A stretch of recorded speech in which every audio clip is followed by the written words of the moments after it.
Just making sure that YouTube is set up properly.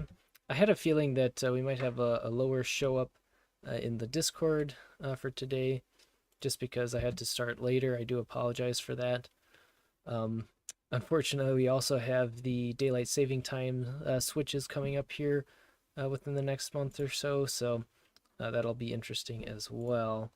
But thank you guys for showing up as you're able.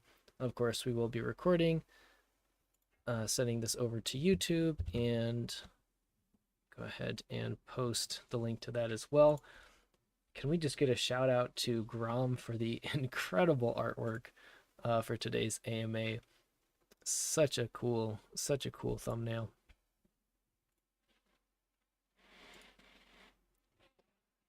All right, guys, come on down to AMA chat. Let's hang out.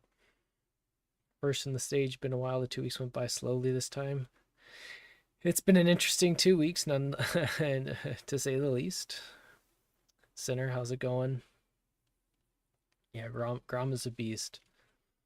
I don't want to dwindle too much because it's already later, so I think I'm going to jump right on into things. Welcome, Harbor.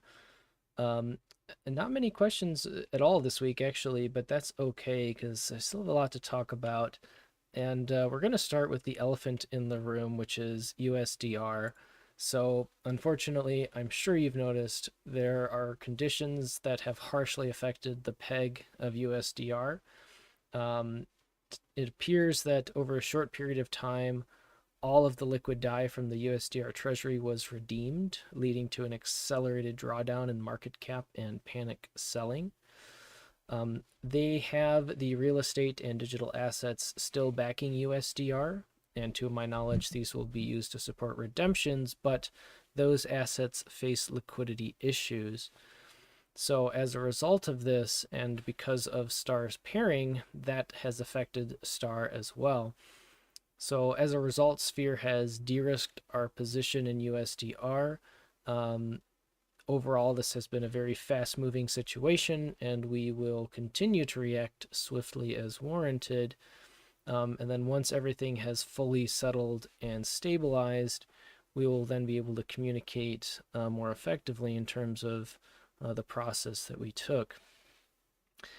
Unfortunately, it is situations like this that we work very hard to avoid, but sometimes are inevitable, and we will face these issues head on when the time calls for it. Yeah, fortunately, we were able to react quickly in order to address this. Also, fortunately, STAR itself remains over collateralized, and with the mechanics in place have allowed us to repeg without issue.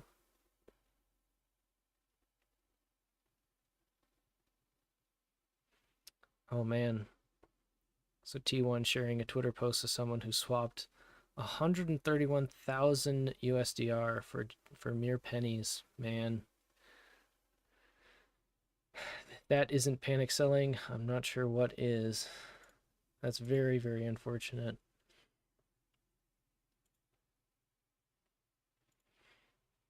These are the risks of DeFi and smart contracts and all these different things. It's very painful to see.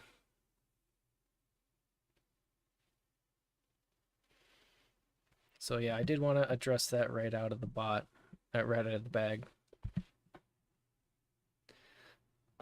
Right now, I do not have a technical explanation, T1, in terms of how that happened and how it can be avoided, but I anticipate over the next couple of days that we will get a lot of basically, post-event analyses from people much smarter than I, who will be evaluating the blockchain and the events that led up to this and followed. So with that, I would like to move forward into some more positive things for the ecosystem, as painful as that is. So let's talk about community communication. We all know communication has long been a pain point in the community. That's actually one of the big reasons why these AMAs started, was to help bridge that gap of communication. and offer a medium where you guys can ask questions, and I can do my best to fumble through them. But we've had an internal dialogue as well about when and when not to push notifications to the community as well. And after much discussion, we have decided to kind of take a twofold approach to announcement type communication, where the main announcements channel will still remain in place as a default forced notification type announcement for everyone in the Discord that will be used for top level announcements as we saw today. Additionally, though, we will also have and have added the community notes channel, which will allow us to directly communicate with the community without forcing a notification. So this will allow us to post more updates more frequently and answer some common questions without bothering everyone through the notifications. We had our first very in-depth community notes posted today talking about the Treasury report. So if you have not checked that out yet, thank you T1 for posting the link. Be sure to check that out after the AMA if you hadn't had a chance to do so already. It especially for those interested and curious about the Treasury report, it provides a very detailed breakdown about where we are in that process.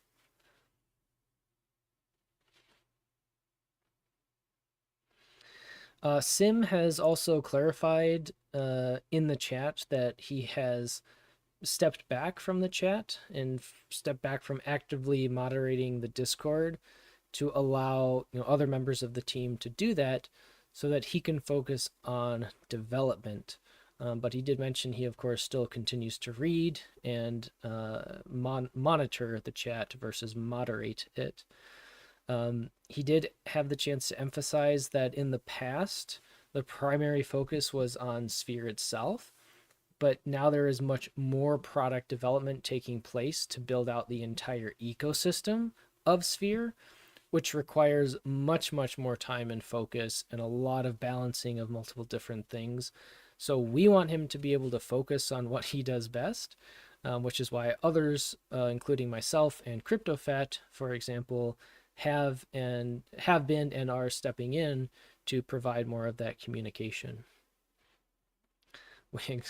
Exactly, Powie. We want Sim to be able to do what he does best. All right, I was going to talk a little bit about the Treasury report, but CryptoFat again did an excellent job at breaking that down.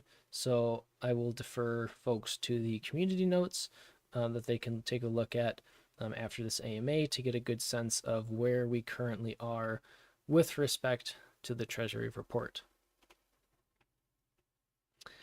All right, let's take a few moments to run through some of the recent AMAs because they've been quite interesting, and there's a lot of kind of hidden potency, I suppose, to these AMAs. So CryptoFat shared an AMA with none other than Arbitrum themselves last week to help showcase and discuss the Sphere ecosystem with a focus on Prion and why we chose Arbitrum as the launching ground for Prion. So the reasons are multifold, but fall into the fact that Arbitrum has advantages of security, decentralization, very strong community, and collaborative builders, especially who are interested in working together to create innovative DeFi solutions. Sphere as a whole, we have positioned ourselves as a collaborator in the space, capable of working with almost any project or protocol looking for assistance or looking for others to work together with to increase the capital efficiency for all of their projects. So this, of course, then benefits the users by creating stronger DeFi solutions all around, and of course bolsters the value of Sphere by expanding the reach of the ecosystem. So that was the main components of that AMA, in particular why the focus on Arbitrum with the launch of Prion.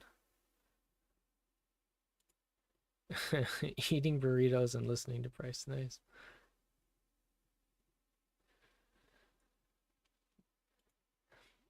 I'm glad I can be entertaining, I suppose.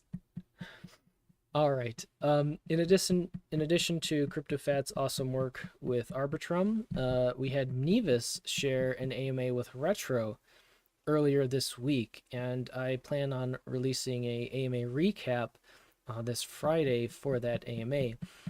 But Nevis was able to highlight our continued collaboration with Retro in a number of ways, and there was some alpha that was shared in that AMA. So first, the Retro team has been actually given a grant from Polygon to build out a new DEX called Zero on Polygon ZK EVM, which is planned to launch October 9th, which is now only 8 days away. I'm sorry, I said 9th, October 19th, which is only 8 days away. So Zero will have similar tokenomics to Retro, including a Zero token, O0 emissions, and VE0. So with respect to how Prion will work with Zero, Prion will of course be expanding to ZK EVM using Zero as a liquidity layer for Star. So this will mean that Star will actually become a means of bridging liquidity to and from Polygon POS and Polygon ZK EVM. And this falls right in line with Prion's goal of continuing to expand its reach within DeFi and offer a decentralized stablecoin with a strong peg that is backed by multiple collateral options. Which leads me into the second wave of alpha, which is that Prion will be introducing retro LPs and potentially Zero LPs as collateral for borrowing the Star stablecoin. So Retro utilizes Uniswap v3 concentrated liquidity and has different ALM partners, including Ichi. So Dyson will offer auto compounding vaults for these concentrated liquidity retro LPs, which those Dyson receipt tokens will then be able to be used as collateral on Prion.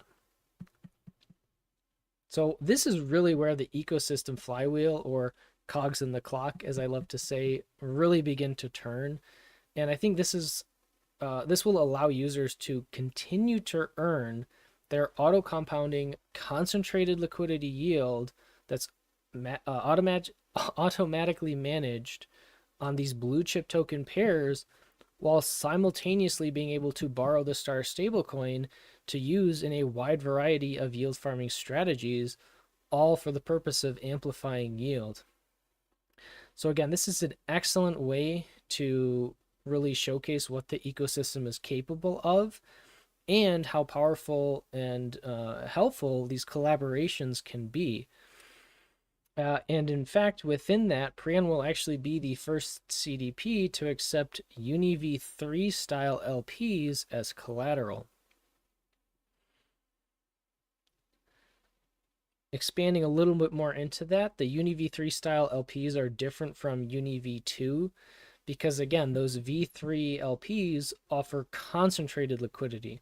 So typically V3 results in significantly higher trading fees and more swaps routed through that DEX. In addition, though Retro is forked from Uni V3, it has VE33 tokenomics and other unique features such as ORetro and auto bribes, making it stand out from Uni V3.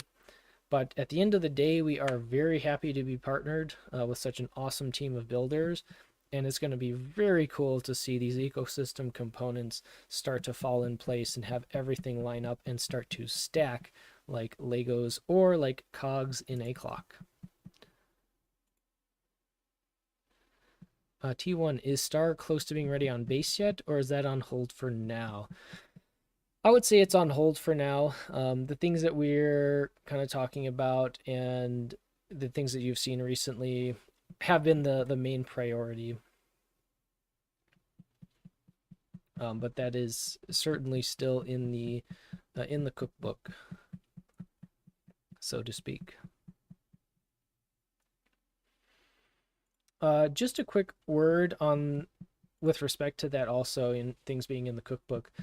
Just a quick word about the balancer LP collateral, because that was a pretty big area of interest for us and for the community. Though I did mention this before, basically because of balancer's past exploit, I guess it's still quite recent. We are waiting for everything to calm down further and iron out first before we can safely and confidently then move forward with the balancer or LP collateral. In the meantime, like I mentioned, we have been able to move forward with Retro and soon Zero on ZK EVM, which is quite exciting. I personally have been looking forward to the expansion to ZK EVM because it is such an awesome uh, scaling tool for Ethereum.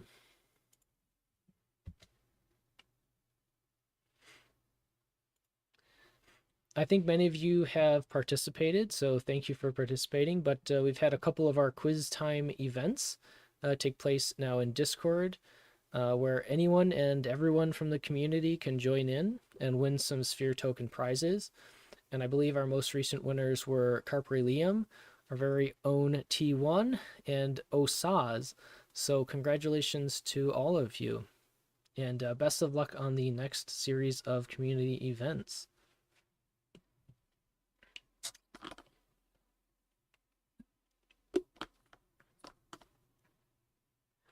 Indeed, indeed, you are right, T1. Cannot forget about thanking Hugh Powell for all of the work to go through and make the quizzes and navigate those quizzes with everyone. Absolutely.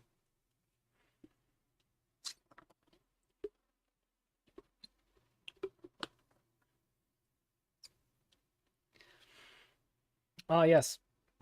And on that topic, this Friday there will be another quiz. So be ready for that and join in for the chance to win some free sphere.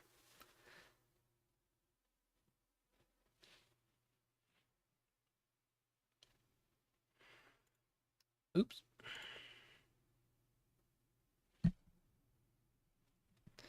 All right.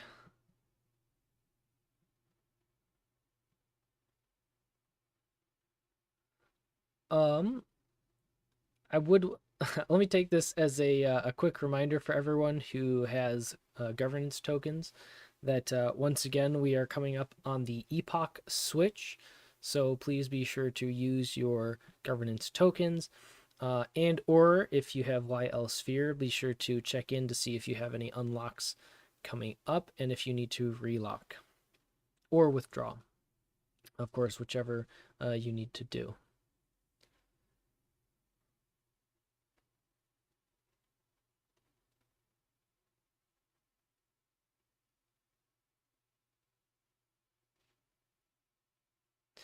All right, gonna catch up on some questions in the chat here before I move on to the next topic. So let's see. Any idea about the zero draw from the AMA? CryptoFat responded, yes, so CryptoFat will be sorting this out. But what with USDR, things have gotten a little hectic, so please, we apologize for the delay in that. We appreciate your patience. But certainly with the zero AMA, there was a draw for tokens, VE0, and we will certainly be getting that sent out. CryptoFed also responded, is Star being close to bridging or reaching over to base chain? There's not a ton of technical limitation to stop us from building out on base. This is CryptoFat. With how SAR is designed, what we have to balance is expanding to more chains while making sure we do not spread liquidity too thin in the event of something, unfortunately, like today happening. Very good point. What are the current top focuses in development? Can we get a short list by priority? Well,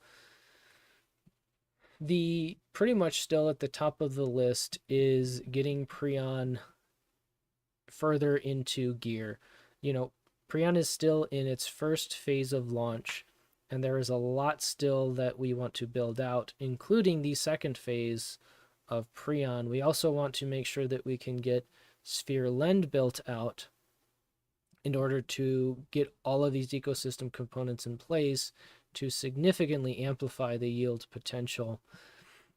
So getting these things in place, expanding our partnerships, expanding the collateral options for Prion, and of course, most importantly, ensuring that the peg systems for Star are working correctly, which they are, and it has actually shown the resilience of the Star peg, if anything, given the recent issues.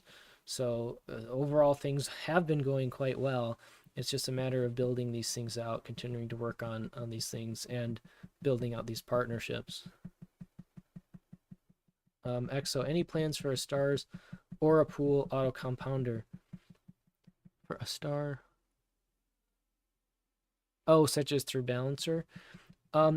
This also kind of falls with respect to wanting things within balancer to finalize in terms of being fully ironed out. But that's certainly a possibility.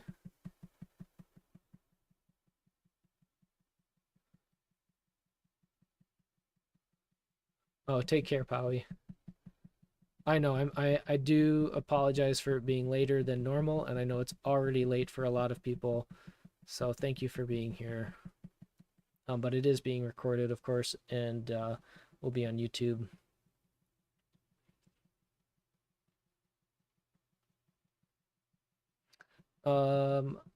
Also very important, following up on Lido's increased dominance.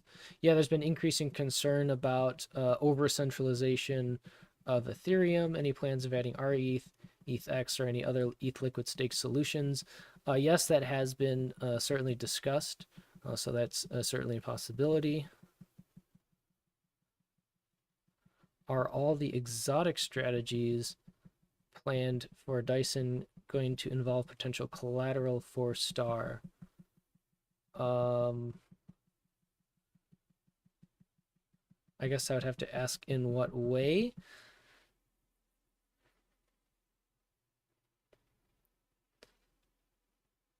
It's 9 a.m. for you, Center. Wow. T1, yeah, late. Oh wow, okay. Yeah. Well, Mr. Human from Pluto, I'll let you fill out your question and I'll get back to chat. But let me cover the next topic here so we can keep things moving because I know it is late for a lot of people.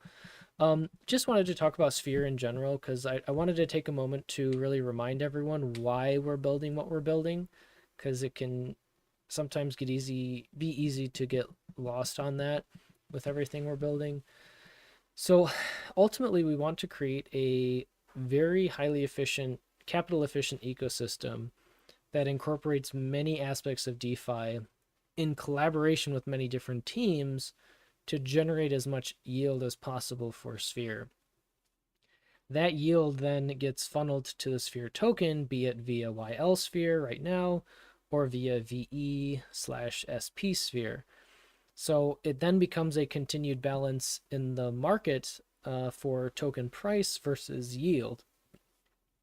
As with all things being equal, a lower price will increase APR with higher yield, and a higher price will decrease APR. So more yield will mean more attractive incentives to buy in yield lock Sphere. So what we are building has not really been done before, and it requires immense work up front to get everything set in place.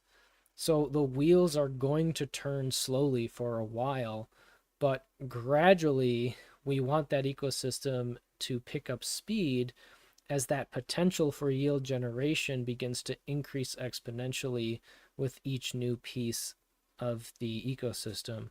So for us, it's kind of the classic not if but when, and we're very thankful that you're all here now joining us in this journey. All right, so I'll get off my soapbox. Some more questions here. So Let's see. Following up on that Lido theme, I think having counter excessive dominance solutions kind of goes with the decentralization ethos of Star. Yeah, I see what you're saying. The more options we have for collateral, the more basically diversified the decentralized backing of Star, and therefore the more decentralized it is. I certainly follow with that, right? It's just a matter of making sure that we grow slowly and sustainably and don't push out into things that Prion's not ready for. But then also making sure that we, again, gradually increase and expand Prion to include these things, because we do want to certainly include many different collateral options. It's just about making sure that we have everything in place and that it makes sense to introduce those next options. And these things take time. But I do like the train of thought, EXO. I think it's a very valid point. Human from Pluto. You mentioned, okay, so I think this is clarification on exact strategies. So you mentioned retro LPs that can be used as collateral for Star, right? Are there going to be unrelated exotic strategies making use of other aspects of the ecosystem? It might be a bit too early for a question like this. For example, a loop with sphere lend not touching Star. Um, I think these types of things are certainly possible. We just have to be careful to not introduce weaknesses within the ecosystem, right? So if we are to introduce different strategies, and we do want to have overlapping strategies, we want to have strategies that are exotic and take advantage of complicated strategies made simplified for users. We do want to incorporate all of those things. So yeah, it may be too early for that type of question, but ultimately we have, if we build out something that is complex, we have to do everything we can to make sure that each component is as solidly structured as possible, because with more building blocks introduces more room for potential errors. So we have to be careful in building out those blocks, making sure each one is as solid as it can be before then moving on to the next one. So hopefully that kind of answers your question. I know it's more general of a response to that question, but I think hopefully that addresses that. You are welcome, EXO. All right, a couple other things, and then we should be able to finish up early here. Very good. All right. Thanks for your questions, by the way. Very much appreciate it. Okay, so just some updates with respect to the user interface, user experience, ecosystem. There are many multiple updates in the works for the ecosystem, including updates to the understandably long overdue elements like the roadmap, all of which are on our to-do list. Prion and Dyson, as I mentioned, are slowly but surely growing, and we really, again, want to focus on sustainable TVL growth. We have also been building out new strategies that incorporate Dyson and Prion within the whole ecosystem, kind of as we've mentioned with Retro and Zero, as well as incorporating Sphere Lend once that is ready. So with more and more of these elements coming into place, we are really starting to get to the point where we will start to see those gears beginning to tick. So really, you can start to see this, for example, with the WMATIC WETH retro concentrated liquidity Dyson Vault that is available as collateral for the treasury only on Prion. But this has allowed us to significantly amplify the yield potential of the treasury through that yield-bearing collateral vault. Regarding the launch of the Prion token for just a moment, we are still looking to grow into a larger TVL with respect to Prion first, and also have just a better market fit overall before we then launch the token. But we are certainly closer now than we were before. So slowly but surely we will get there. And of course, we will be releasing more information as that time draws near. We've also seen a lot of questions, understandably as well, about vSphere. So that there was an initial iteration of vSphere that I think Sim teased in chat. However, we received a lot of feedback based on that initial version, and it has required an overhaul. So this has been a pro and con because one, it's delayed things, but it has allowed us to make improvements on it before it is ultimately launched.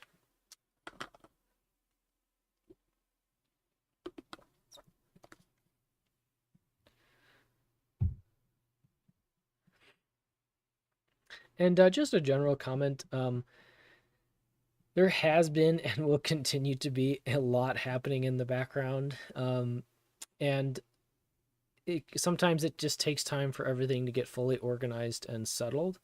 But as CryptoFat just mentioned in chat, he's going to make different community notes to try and help guide people through these changes and these happenings in the background.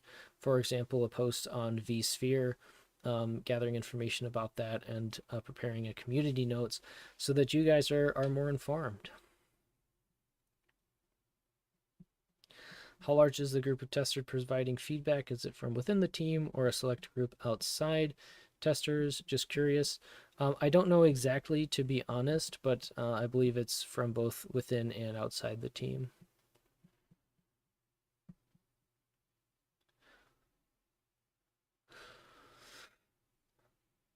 But expanding into that just a little bit, and this is kind of my last main talking point, unless we have some more questions, but I also wanted to take some time to really mention how strongly we value your guys' feedback.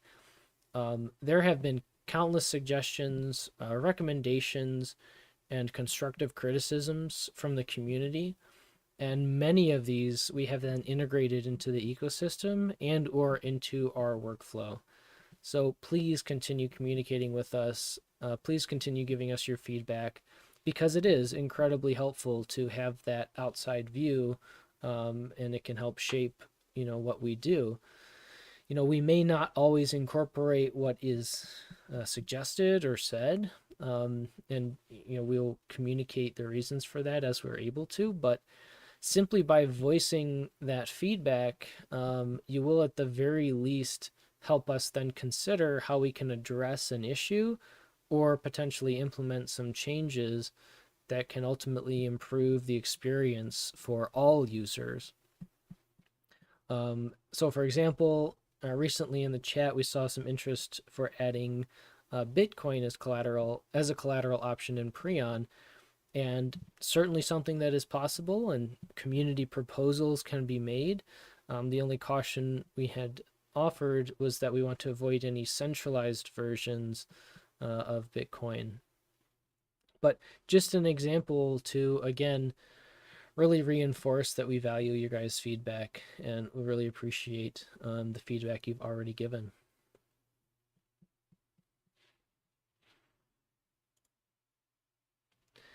T1, this is quite a loaded. Let's dig into this, though. I'm excited. Okay, so since the team want to launch Prion in a better market sentiment and based on historical data, I'm assuming that that will probably happen around April next, where the Bitcoin halving is. Do you reckon Sphereland will be worked on in the meantime, or is that a thing where if the TVL is higher, then Prion would be able to be rolled out, the Prion token, even if market sentiment is somewhat the same? I assume Sphereland is somewhat half done. I remember Sim saying months ago that the contracts were ready and it just needed to be integrated into the front end. CryptoFat has added health of star is far more important than market sentiment. Definitely agreed there. A strong, healthy star will contribute to the success of Prion more than anything else. Indeed. So kind of goes along with how I was thinking of responding to this T1. It's a really good question, and it's very difficult to answer because launching the Prion token will always inevitably depend on multiple different factors, most of which we cannot predict or don't know how they will be in the next day or two, let alone the next couple of weeks or months. So, yeah, I know it's a really good thought, really good question. Um, and then just kind of piggyback on that with respect to Sphere Lend, uh, for Sphere Lend to function to its full potential, we really need Prion to be functioning to its full potential as well, because those two are, inherently integrated as well as with Dyson. So it kind of goes back to that, we need to make sure that each building block is as sound as possible before we can move on to that next building block, so that we can ensure that the whole structure is going to function properly.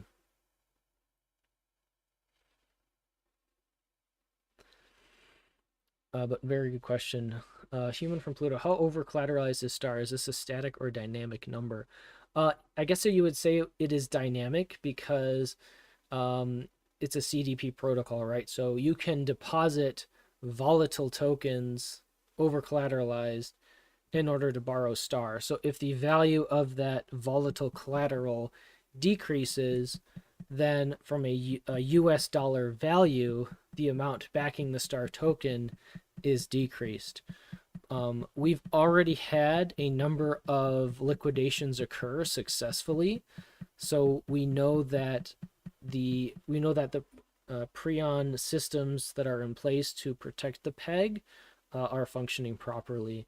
And Star continues to be over collateralized with liquid decentralized assets.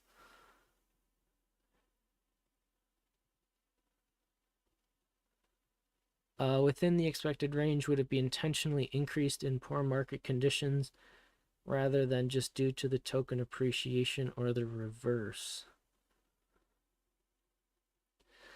I do know that there are different mechanics that dictate, for example, how much collateral can be taken out for a specific token, and what dictates the actual health of the um, collateral vault itself. But digging into that is mathematically a bit above my head, to be completely honest. It's a very good question.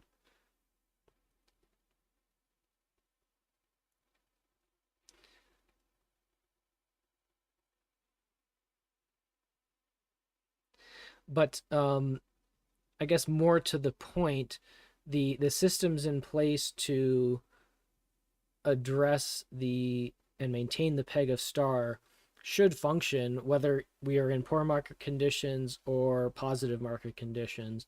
That really shouldn't matter. The systems are still in place to liquidate while still over collateralized to ensure that the peg is always protected, as one example. And then, of course, there's also the peg stability module that provides additional peg stability. All right, but it's a very, very good question. So let's see, expanding back into T1's comment about the ecosystem from CryptoFat. In a perfect world, we have Prion and other parts of the ecosystem built out before market sentiment changes. Absolutely. We want to be able to capture that initial push and have first mover advantage. Definitely. Which is also a big, I think, a big reason that Sim has been, you know, more or less absent from the chats, is there's a lot to be built out before that market sentiment does turn around. And the more we have in place, the better we will be set up to best take advantage when liquidity starts to re enter into DeFi. Yes, there are definitely multiple mechanics to ensure peg stability.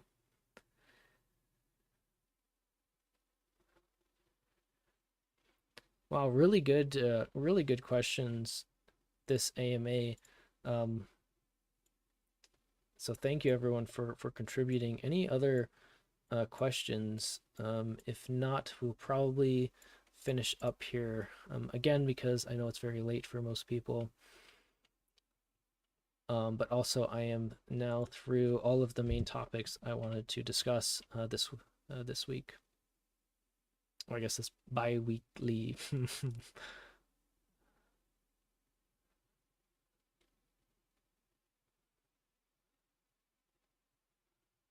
Got around to a work dinner. Well, I hope that goes well for you. Oh, glad to hear that this has been informative for you. Happy to help. All right. All right, T1, I just remembered, wasn't there meant to be a page on the Sphere website outlining all the team members in Sphere? Any progress on that, or is it low on priority for now? That's low on priority for now.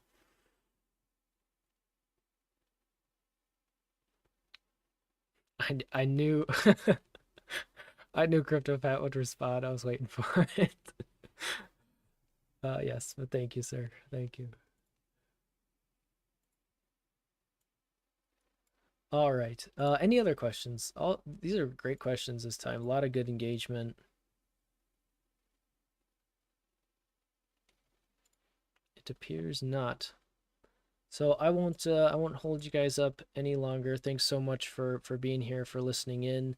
Of course, the recording will be available. If you do have additional questions in between now and next time, be sure to write them down. You can post them in AMA questions. You can keep them in your back pocket if you plan to attend. And I will look forward to talking with everyone in 2 weeks. But as always, until next time, always remember that you matter for who you are. I hope you guys have a great rest of your week. Take care. Bye, everybody.